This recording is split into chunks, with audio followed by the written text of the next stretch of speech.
What's up, 12s? Victor here, and we are still your Super Bowl champions. The confetti hasn't even finished falling, the parade route is barely cleaned up, and already the NFL vultures are circling. That's what happens when you're on top. Today we've got two massive storylines that could completely reshape the future of this championship roster. And trust me, this isn't off-season fluff. This is franchise-altering stuff. Let's start with this. Our Super Bowl MVP, the guy who carried the rock 27 times on the biggest stage. Over 130 rushing yards in the Super Bowl, over 1,000 yards in the regular season, over 300 yards in the playoffs. Clutch, physical, explosive, championship DNA. There's now a serious take out there suggesting Seattle might not use the franchise tag on him. Let that sink in. The tag would cost over $14 million. And yes, the Seahawks have roughly $60+ million in effective cap space. But they also have extensions looming. Young defensive stars, offensive weapons, key contributors hitting the market. So here's the debate. Do you pay a running back top 5 money in today's NFL, even after he just won you a Super Bowl MVP? Or do you trust the system that just proved it can elevate talent? And if that wasn't enough drama, we just found out Seattle was this close to landing one of the 3 most dominant defensive players in football. I'm talking about a true game wrecker, a double-digit sack machine, a guy with multiple seasons of 10+ sacks, the kind of edge rusher that changes playoff games by himself. There were real trade discussions, real conversations, real possibilities.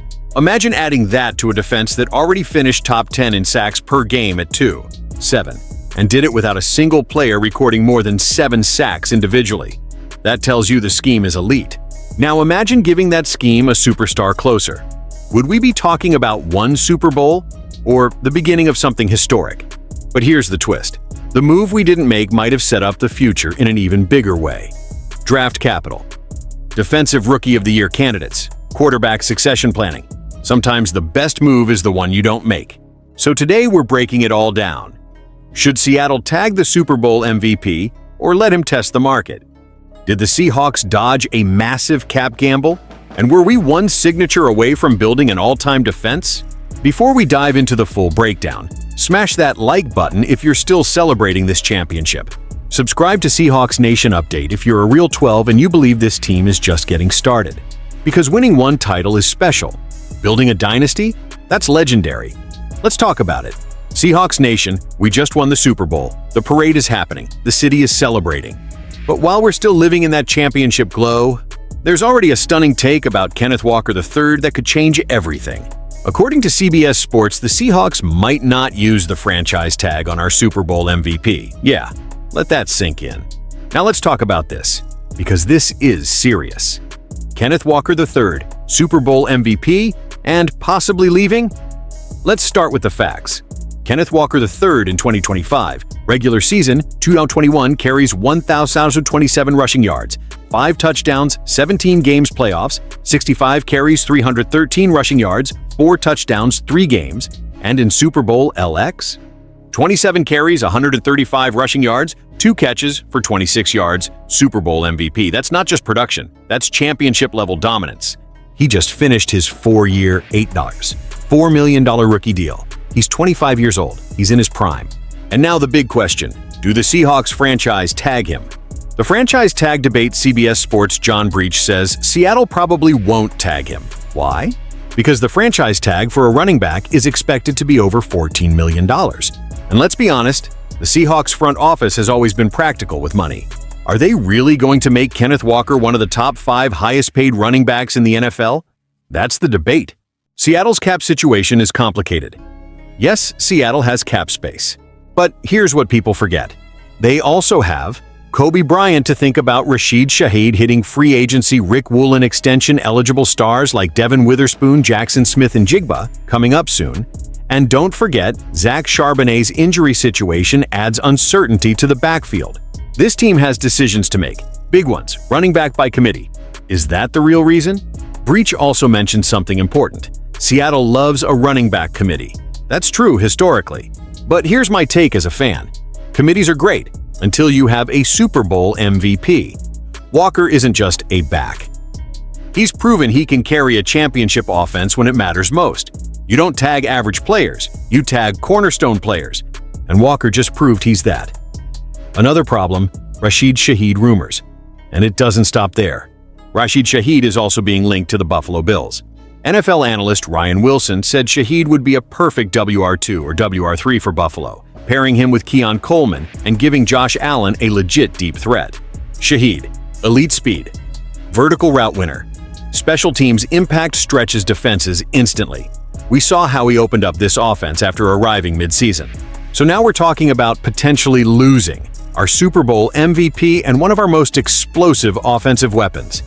That's not small, my honest take. Here's where I stand. If you want to repeat as champions, you keep the engine. Kenneth Walker III is the engine. Yes, $14+ million is expensive, but championships are expensive.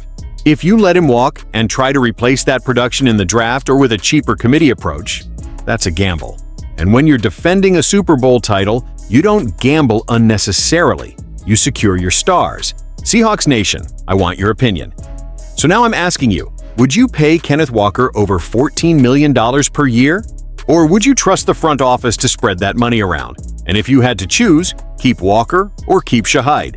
Drop your take in the comments. Okay, I need you to imagine something for a second.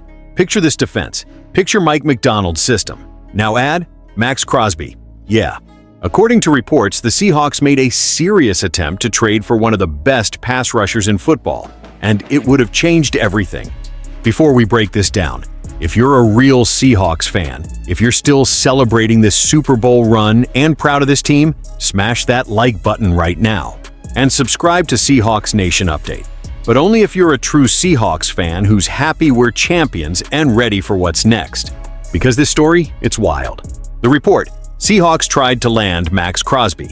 ESPN insider Brady Henderson reported that at the NFL Combine, Seahawks GM John Schneider floated a blockbuster idea. Seattle would send Geno Smith DK Metcalf to the Raiders in exchange for superstar edge rusher Maxx Crosby. Let that sink in. Geno DK for Crosby. That's not a minor conversation, that's a franchise-altering move. The Raiders eventually shut it down and instead gave Crosby a 3-year, $106.5 million extension. But just knowing Seattle tried, that tells us something. Imagine Crosby in this defense. Let's talk about the football side. Maxx Crosby this season, 10. 0 sacks in 15 games, 4 double-digit sack seasons in 7 years. Widely considered a top 3 edge rusher in the NFL. Now look at Seattle. No Seahawk had more than 7. 0 sacks this season. And yet, we still finished 9th in the NFL in sacks per game at 2. 7. That's coaching. That's scheme. That's depth. Now imagine adding a true DPOY caliber edge rusher to that front. Devin Witherspoon locking down the secondary. Drake Thomas flying sideline to sideline. Interior pressure collapsing pockets. And Crosby screaming off the edge. That defense might have been historically dominant. But what would it have cost? Here's the other side. To get Crosby, Seattle was willing to move on from Geno Smith, who was on a 3-year, $75 million deal, DK Metcalf, one of the most physically dominant receivers in football. That's a massive gamble. Instead, what happened? Seattle pivoted. They moved Geno for the number 92 pick and drafted Jalen Milroe. They traded DK to Pittsburgh for the number 52 pick and landed Nick Emenwari, who turned into a Defensive Rookie of the Year candidate. And oh yeah, they signed Sam Darnold and won the Super Bowl. Sometimes the best move is the one you don't make. Mike Macdonald's vision. Here's what this tells me. Mike Macdonald and John Schneider are aggressive.